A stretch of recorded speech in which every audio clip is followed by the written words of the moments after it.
Disclaimer. The content of this video is intended for educational purposes and is presented under the boundaries of fair use laws. This video is not made for kids and is not targeted toward viewers under the age of 13. My focus is to inform the community about the serious issue of missing Black children through research, demographic insights, and discussions on policy and safety efforts in place. I believe this content qualifies as educational, documentary, scientific, and artistic, and contributes to a greater understanding of this critical topic. While I strive to adhere to YouTube's community guidelines, I recognize that the nature of this discussion may be sensitive. I encourage viewers to engage with the content thoughtfully and respectfully. Thank you for being part of this important conversation. We saw her on camera. The last image of her is on camera with a bag of food, and her eyes look so sad.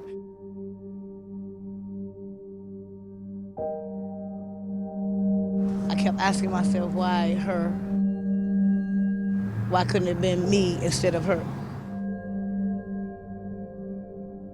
We've seen a lot of African American girls that have gone missing, and very little visibility is brought to their case. For 2 weeks, we said she did not run away. And for 2 weeks, they kept saying she ran away.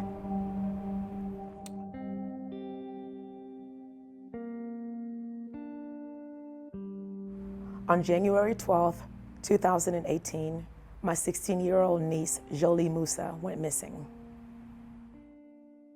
She came home with her sister and then was getting some random text messages from somebody, we don't know who. And at that moment in time, she was like, I'll be right back. I gotta go, I'll be right back. Unfortunately for us, she never came back. When we're telling the police that there's definitely something wrong, she would never be gone like this and completely stop communication. What we then heard was, right now it looks like she left of her own free will. She's a runaway. With the use of that word, there was no further action being done on her case. For 2 weeks, we said she did not run away. And for 2 weeks, they kept saying she ran away. She had been discarded in the woods like yesterday's trash.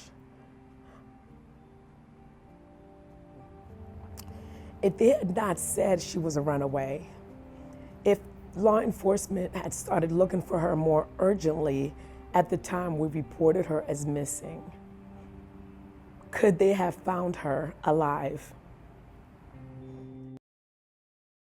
America's Black children are missing at disproportionately high rates, and how the Amber Alert is at fault, by Julia Kearney. A news article by Julia Kearney. Shikema Pate, Shakima Cabagstock, Andrew Thompson, and Alexis Patterson are children listed as endangered missing on the Charley Project, a website dedicated to missing persons. On December 16th, 2019, security camera footage of a Black teenager went viral. 16-year-old Carol Sanchez was being abducted by two men and forcibly pushed into a sedan. Despite this, it took the police 12 hours to issue an Amber Alert. Fortunately, Sanchez was found unharmed 2 days later, and it was reported that the kidnapping had been staged. However, the fact that it took the police so long to issue the Amber Alert shows the underlying racial disparity of this alert system. To a stunning turn of events involving an Amber Alert for a 16-year-old girl, followed by an all-out search, and tonight, signs suggesting the whole thing was a hoax. CBS 2's Allie Bauman reports from Mott Haven in the Bronx.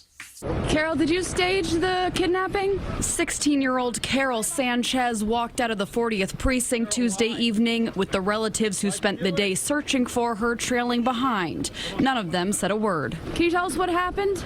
Around 11:30 Monday night, Carol was with her mother on Eagle Avenue in Melrose when surveillance video shows four men in a car pull up, grab the teen, push her mother to the ground, then drive off. She was just screaming, my daughter, oh my God, someone please help me. please. And she was screaming hysterically. The family lives in Dutchess County but have been staying with relatives in the Bronx. In the morning, the NYPD put out an Amber Alert and plastered the neighborhood with missing person posters. Then 15 hours after what looked like her abduction, Carol came back to the spot where she was taken and reunited with her relatives to their relief. She's fine, thanks God, she's fine. Sources tell CBS 2 the teen turned herself into police on site and confessed that she orchestrated her own kidnapping with the help of 4 accomplices in an attempt to run away from her family. She was shaken up, she was bending over, grabbing her knees and discussing with the police. Police let the teenage girl go without charging her for any crimes. The NYPD says it's still investigating and is looking to speak with those accomplices. In the United States, approximately 600,000 people go missing every year. Of this number, youths under the age of 18 count for about 35% of these reported cases. Missing children have become more publicized in the United States over the past 2 decades, which has resulted in nearly 98% of these missing children being located.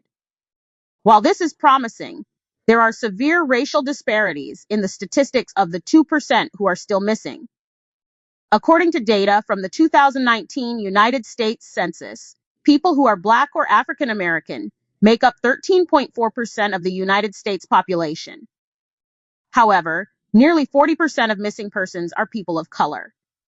Black children make up about 33% of all missing child cases.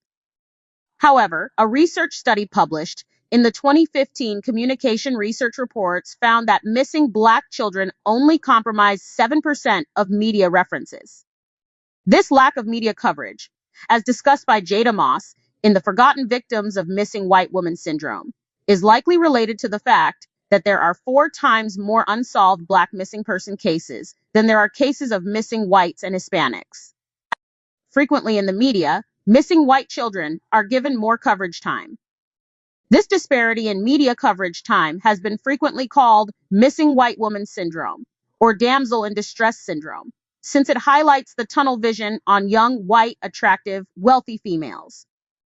Without addressing missing white woman syndrome, missing Black children will remain underrepresented in the media and will continue to contribute to the disproportionately high volume of unsolved cases. Beautiful Alabama girl leaves on her senior trip to Aruba and disappears. Police today intensified the search for a missing 13-year-old girl. There has been a massive investigation underway in this tiny town.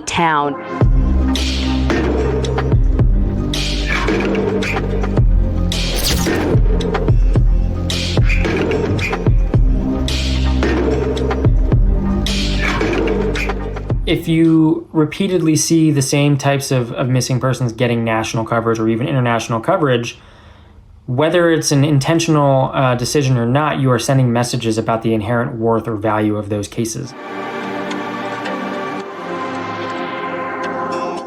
Missing white woman syndrome hypothesizes that young white girls and white women, and especially white girls and white women who come from higher socioeconomic statuses, and or fit traditional definitions of beauty, that those individuals are more likely to gain a disproportionate share of news coverage when they go missing.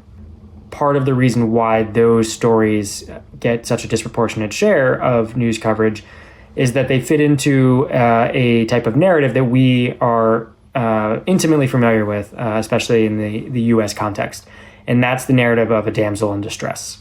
The idea that there's a young woman or a young girl who needs to be saved is something that we grew up with fairy tales. We hear it in stories all the time as kids. The research has found is that the patterns are that both the language used and other aspects like pictures used differ based on the race of the victim that's being covered. So, for example, we see with stories about violent crime more broadly that suspects of color are more likely to be presented in threatening manner. So whether that's wearing certain types of clothing or being shown in handcuffs or a mugshot, as opposed to, for example, a graduation photo or something along those lines. We might hear a victim, a white victim described as a student or a blue-eyed beauty, something along those lines, if they are white. A vigil in support of Gabby Petito. They are now calling her America's daughter. The picture of a joyful young woman with so much life ahead of her. And the language used when describing a missing person of color is different and either more neutral or even more explicitly negative in terms of tone. Intuitively, it seems likely that we see a differential in resource allocation when it comes to cases that get a significant amount of coverage.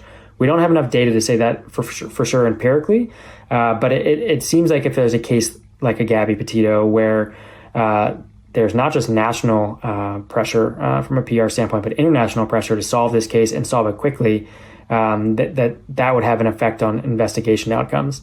With respect to the cases that don't get as much coverage, I think, again, the corollary there would be something similar, that police feel less of a sense of urgency there. There's also some data to suggest that police might be more likely to characterize people of color who go missing as runaways, especially if they're adolescents or teenagers. Necessarily just be the Gabby Petitos of the world who get this coverage. We don't need to take any coverage away from Gabby Petito. No one is suggesting that her case is not important or worthy of coverage.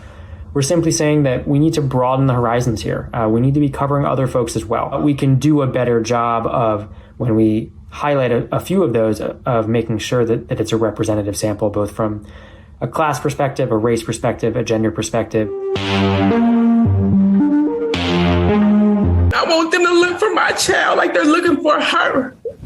He is not a nobody. I want them to give my son the same attention. When we see families who have been struggling for years to get news coverage for their loved ones, and families of, with a person of color who's gone missing, and they haven't been able to do so, and then they watch the Petito family in a matter of days, that just opens up that wound all over again for those families. And it reinforces for them the disparities in news coverage and the power dynamics at play here, where they think to themselves, what do I have to do to get my loved one news coverage here?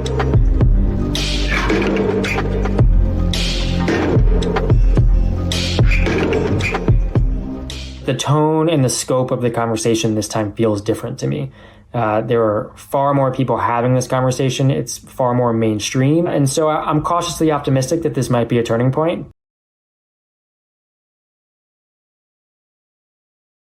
But the key issue here is dialogue is the first step. Tangible progress is the next step. So how do we leverage this into making sure that these disparities actually start to get reduced? We have seen in the short term, I think, increased coverage of underrepresented demographics. The next step here is making sure that those trends are maintained long term, and that this is something that momentum keeps building here, and it's not something that just fades to the background. One of the best ways for a missing child to be given media coverage is via America's Missing Broadcast Emergency Response Alert System, which was founded in 1996 after the kidnapping and murder of 9-year-old Amber Hagerman. The system relays information on the kidnapped child to the public so that people in the local area can help spot the child in question or their abductor. As of December 2020, the Amber Alert system had successfully assisted in the rescue of 1,029 kidnapped children. Amber Alert was named in honor of Amber Hagerman, a 9-year-old girl who was kidnapped in Arlington while riding her bike on January 13, 1996. 4 days later, she was found murdered in a creek a few miles from her home. To this day, who killed her remains a mystery. In 2021, on the 25th anniversary of her disappearance, Arlington police hosted a press conference with Amber's mother. Police say this is what a witness saw. He described the suspect carrying Amber in that same position as she kicked and screamed to his truck and putting her inside the driver's side door. I want to know why. Why her? She was only a little girl. And to Amber's killer, I'm asking you today, please turn yourself in. Give Amber justice. After her death, the Amber Alert system was created. It stands for America's Missing Broadcast Emergency Response. On the 29th anniversary of her disappearance, Texas DPS recognized National Amber Alert Day. Last year, DPS activated 47 Amber Alerts across the state. In 2023, Governor Greg Abbott signed a bill adjusting the alert system in honor of Athena Strand, who was kidnapped and murdered in Wise County in 2022. It lets law enforcement issue an alert when a child goes missing before it's confirmed there was an abduction. The alert goes out to a 100-mile radius from the child's disappearance and the surrounding counties. In Amber's case, the hope is one day her killer will be brought to justice. Our hope is that someone in the community saw something. Maybe they didn't come forward 25 years ago out of fear or not wanting to get involved. Whatever reason, we need folks to search their minds and bring forward anything that may be value to our investigation. I want them to look for my child like they're looking for her. He is not a nobody. I want them to give my son the same attention. One problem with the Amber Alert system is the strict criteria that a case must fulfill for the message to be broadcast. It is because of these criteria that many missing Black children are pushed aside. To be labeled an Amber Alert, there must be reasonable evidence that an abduction has occurred. The child must be believed to be in imminent danger of serious bodily injury or death. There must be enough descriptive information about the victim and the abductor. The child must be under the age of 17, and the child's information must be entered into the National Crime Information Center system. If these guidelines are not met, an Amber Alert cannot be issued, and the child is labeled as a runaway. When a missing child is listed as a runaway, they receive no media coverage, and less police and government resources are available for their recovery. Being listed as a runaway can also be a legal loophole for law enforcement, because when a child is listed as a runaway, the police are allowed to delay response and investigation time. In cases where the child is mislabeled as a runaway, this delay is crucial time that could be spent locating a child in danger. The officer came to my house and he took the police report. And then other officers came and detectives came. And then they said that she probably ran away. And I told the police my daughter didn't run away. They thought maybe she ran away. The police, like, she didn't run away. She wasn't that type of child that would run away. I thought someone took my daughter. I know someone took my daughter. Everything anecdotally that I have heard and everything that experts have told me has shown that missing Black children are more likely to be labeled runaways than missing white children. Salt Lake City is consumed by the disappearance of a teenage girl. A massive multi-state manhunt is underway. 14-year-old Elizabeth Smart is still missing. About a month after Alexis disappeared, Elizabeth Smart disappeared from her home in Utah. Elizabeth Smart's case hit national news almost immediately. How could it happen right in her own bedroom in an affluent community? Who could have done this? Within 24 hours of her disappearance, her family members were on at least 3 national cable news broadcasts. Elizabeth, if you're out there, we're doing everything we possibly can to help you. Although the local media really covered Alexis's case a lot, the national media didn't. Alexis's story didn't make the national news until 6 weeks after she had disappeared. Based on Moss's extensive research, Black missing children are disproportionately labeled as runaways, which ultimately means that fewer resources are allotted to their safe return. Jholie Moussa was a 16-year-old girl from Virginia whose parents reported her missing on January 13, 2018. Since the police categorized her as a runaway, they did not begin looking into her disappearance until 3 days after she was reported missing. Moussa was found dead 14 days after she had gone missing. If she had been properly labeled as an endangered missing person, the police and the community would not have wasted 3 days assuming she would come home.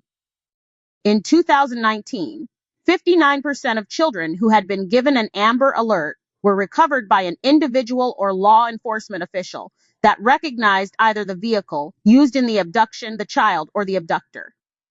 If Jholie Moussa had been given an Amber Alert, or the community had been made aware of her disappearance, it is hard not to think that she could still be here today.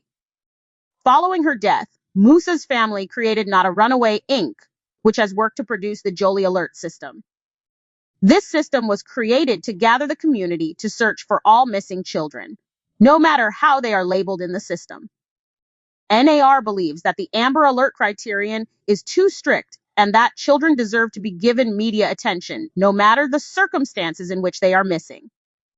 By rallying the communities of children who are missing, NAR believes that a higher rate of children would be located, and it could also reduce some of the racial disparities in the media if all children are given the same amount of attention. Hey, my name is Shelby, and we're at the No Answers, No Peace March. We're here representing Not a Runaway, and we're advocating for all children that have no voice. No answers, no peace! For all children that go missing. The Jholie Alert has not been enacted into any state or federal law and has only been carried out by volunteers. But the idea of creating an updated alert system has been thrown around more than once. The Rilya Alert is another attempt to combat racial disparities in the media. Coming out of the disappearance of 4-year-old Rilya Wilson, the Rilya Wilson Act allows for an alert to be broadcasted even if the missing child does not meet all of the criteria for an Amber Alert. It works similarly, and alongside the current Amber Alert, to relay critical missing child information to the public. Without having to list the abductor's name, vehicles, or other specific information, the Rilya Alert could make it harder for law enforcement to use loopholes when it comes to searching for missing children, and easier for the public to learn about missing children in their area. While the Rilya Alert has potential to address some of the issues that exist surrounding the way Black missing children are reported in the media, it currently only exists in Florida. As of today, there is no data on whether the Rilya Alert has reduced the disproportionate amount of media coverage given to missing Black children, but as new research is released on how to close the gap, the Rilya Alert or other similar alerts may become a new normal. Sharing information can be one of the most crucial ways to help locate any missing persons, and resources like the Charley Project exist to continue to keep the public informed. The Charley Project is a public database where missing person cold case data from multiple news sources are combined in an easily accessible place. While the Charley Project does not do any form of investigation into the cases that are featured, by making the information easily accessible, it allows those who wish to help to investigate or to bring awareness to cases that would otherwise be lost in the mainstream media. As of September 19, 2021, the online database features 13,308 cold cases, 2,401 of which are Black missing persons. Reducing the number of Black cold cases and finding Black missing children starts with bringing awareness to these updated alert systems and closing the report disparity gap. Jholie was murdered by an ex-boyfriend who had previously assaulted her. Nabiyu Ibrahim strangled Jholie and hid her body in a park. In a statement, the Fairfax County Police Department said Jholie was initially reported missing on January 13th, and our officers immediately began investigating. Ibrahim was promptly identified as a person of interest in her disappearance. Every piece of technology and resource available to our department was deployed to solve this case. Why would the police look at a young Black girl and think she's more likely to be a runaway than a young white girl? There's just a certain level of prejudice, that still kind of hangs in our culture in the United States. Across America, the statistics on missing children show a shocking racial disparity. Only 14% of children in the US are Black, but 37% of missing people under 18 are African American. Of all the kids that go missing, over 90% are runaways, according to the National Center for Missing and Exploited Children.